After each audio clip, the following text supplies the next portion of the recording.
Sobat Maestro, sesaat lagi kita akan bersama-sama mengikuti program Hidup Sehat Pilihan Kita. Selamat mendengarkan. Membuat wajah berseri, diet yang seimbang, tubuh terlihat indah, udara yang bersih, jadikan hidup semangat, pengendalian diri, itu pemenang sejati.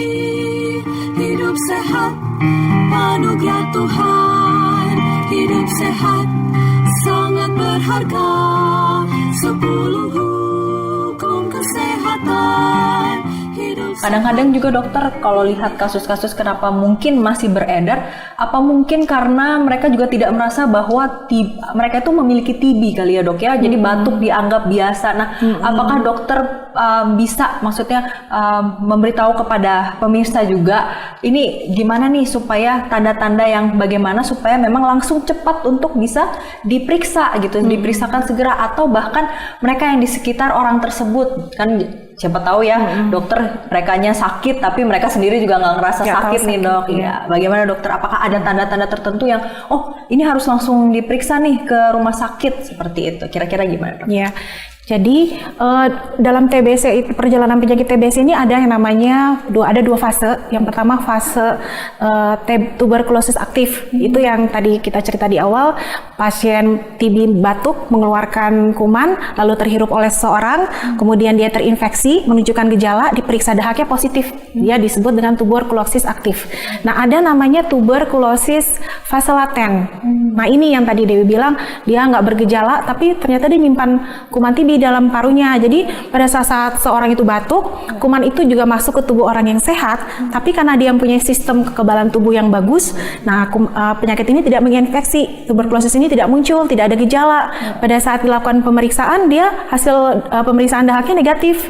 Nah, tapi kumannya ada dalam tubuh. Nah, namanya kumannya itu tidur, dorman. Kita bilang kumannya dorman. Nah, ini bisa mengganggu nggak suatu waktu nanti? Bisa. Pada saat dia drop, pada saat kekebalan tubuhnya turun, penyakit ini bisa menjadi infeksius dan menunjukkan gejala. Nah, ada orang-orang yang memang beresiko tinggi untuk terkena penyakit tuberkulosis ini, apalagi kalau dia mempunyai fase laten, jadi ada kuman TB dalam tubuhnya.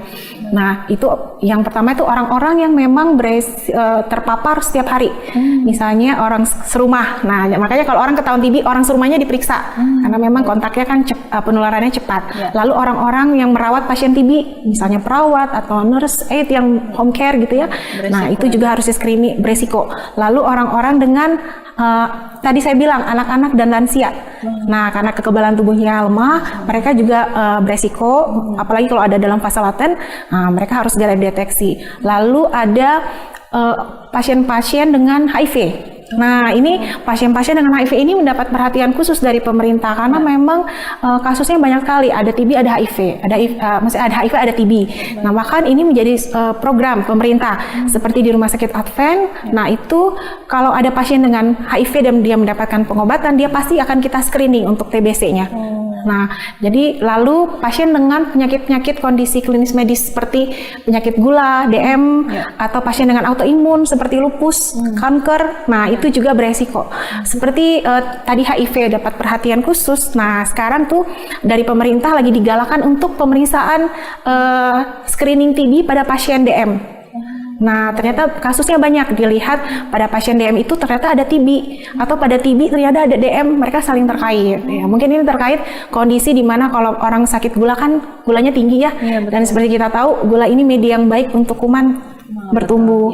Nah, gimana kalau TB? Kenapa bisa kena DM? Nah, mungkin ini terkait juga dengan penggunaan obat-obatan banyak ya. Kalau TB ada beberapa macam. Nah, ini mungkin mempengaruhi fungsi pankreas sehingga insulinnya turun. Lalu ini mungkin ini yang membuat TB itu kemungkinan untuk mempunyai penyakit DM.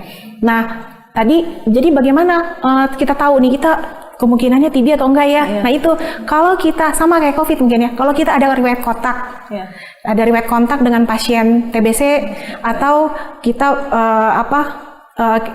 dia mungkin kemarin orangnya ada di sekitar kita, besoknya ketemu itu TBC loh, kita harus periksa. Nah, pasien orang-orang yang dengan TBC fase laten ini adalah merupakan target orang-orang yang harus deteksi dini, karena kemungkinan dia beresiko untuk muncul di kemudian hari. Nah, jadi tetap harus periksa. Tetap harus periksa ya, Dok Iya. ya. Apakah mungkin misalnya dokter si TB laten ini kan ceritanya seperti si kumannya itu tidur ya dokter ya. Iya. Nanti sewaktu-waktu memang akan bisa timbul ya dok ya. Berarti akan Betul. ada fase di mana saat mungkin kekebalan tubuh itu turun, dia akan jadi muncul. Tapi mungkinkah waktu TB laten itu, maksudnya si TB itu ada dalam tubuh kita dan dia sedang tidak aktif, itu kita masih bisa menularkan kah dokter kira-kira? Tidak. Tidak ya? Kalau tidak ada gejala itu biasa tidak menularkan sih. Apalagi kalau diperiksa kan biasanya kalau fase laten ini dia hasilnya negatif. Baik, baik. Nanti begitu muncul gejala, periksa itu kemungkinan sudah reaktif dianya. Iya. Dan saya tambahkan Dewi ya, ini TB ini banyak program pemerintah yang dititipkan karena jadi sekarang ada namanya TPT. TPT itu terapi pencegahan tuberkulosis. Jadi targetnya itu salah satunya orang-orang yang beresiko dan orang-orang yang berada dalam fase laten. Jadi kalau misalnya dia periksa ke dokter, dia mempunyai resiko yang tadi disebutkan, dia akan mendapatkan terapi pencegahan. Ini yang lagi digiatkan. Jadi ada obat yang dia konsumsi, ada 2 kategori, ada yang 3 bulan, ada yang 6 bulan, nanti dia akan mendapatkan terapi kontinu. Diharapkan itu akan memproteksi dia supaya jangan terkena TB. Nah, pemerintah sampai segitunya loh. Dan diharapkan nanti ini juga Rumah Sakit Advent lagi memulai dan semoga banyak yang terjangkau nanti. Baik, terima kasih banyak penjelasannya dokter, ini lengkap sekali. Nah, sekarang mungkin pemirsa yang ada di rumah juga bertanya-tanya nih dok, kira-kira bagaimana ini pengobatan dari TB itu sendiri dokter? Bolehkah dijelaskan? Ya, jadi pengobatan TBC ini memegang peranan penting juga selain deteksi dini untuk kasus tuberkulosis. Nah, obat TB ini namanya OAT. OAT itu obat anti tuberkulosis. Nah, pengobatan ini TB ini kita sangat concern. Intinya adalah minum obat dengan teratur dan selesaikan sesuai dengan standar. Ya, untuk mendapatkan hasil yang maksimal, kesembuhan yang maksimal. Iya. Baik, berarti harus minum secara rutin ya dok ya. Apakah boleh dijelaskan apakah minumnya harus pada jam-jam tertentu atau bagaimana ini dokter kira-kira? Iya. Jadi pengobatan TB ini memang dia 6 bulan sampai 9, dia bisa melebihi 6 bulan, standarnya sih 6 bulan ya. Dan itu harus diminum teratur, sudah ada standar pengobatannya, obat-obatannya, kategorinya. Nah, itu dibagi atas 2 fase awal dan fase lanjutan. Fase awal itu 2 bulan, nanti dilanjutkan sekitar 4 bulan. Nah, itu akan ada evaluasinya. Jadi setelah 2 bulan nanti dilihat ini respon nggak penderita si pasiennya. Kalau respon dia akan dilanjutkan dengan fase lanjutan. Kalau TBC ekstra paru itu pengobatannya lebih lama sesuai dengan organ tubuh yang terkena dan kondisi pasiennya. Baik, berarti harus cek rutin juga ya dok ya? Iya, ada evaluasi dan monitornya. Baik, ada evaluasi dan monitor. Nah, ini menarik tentang pengobatan ini juga nih dok. Mungkin jadi pertanyaan juga kan biasa nih dok, kalau misalnya orang-orang yang sudah akhirnya minum obat terus sudah merasa baik kan. Nah, abis itu udah kayaknya saya udah nggak begitu rasa batuk-batuk atau saya udah rasa enakan nih badan saya. Yaudahlah nggak usah minum obat lagi nih. Akhirnya ditinggalkanlah obat ini. Nah, kira-kira bagaimana efeknya nih? Apakah boleh seperti itu dokter atau bagaimana? Ya, tadi sebaiknya jangan. Nah, kenapa? Karena bila pasien itu tidak berobat dengan teratur, tidak selesai pengobatannya, nah itu kemungkinan akan terjadi gagal pengobatan, ya.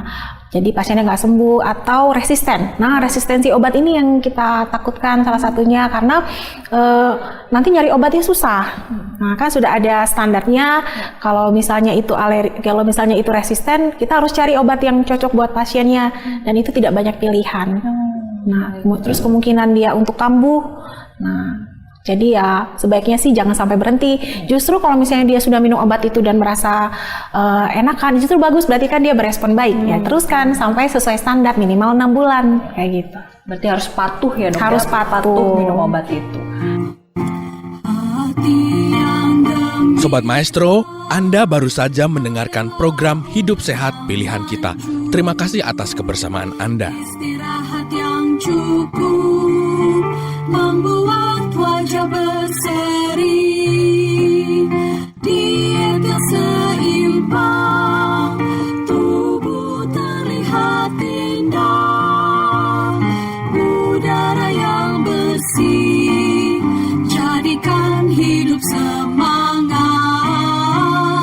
pengendalian diri, itu pemenang sejati. Hidup sehat, anugerah Tuhan. Hidup sehat, sangat berharga.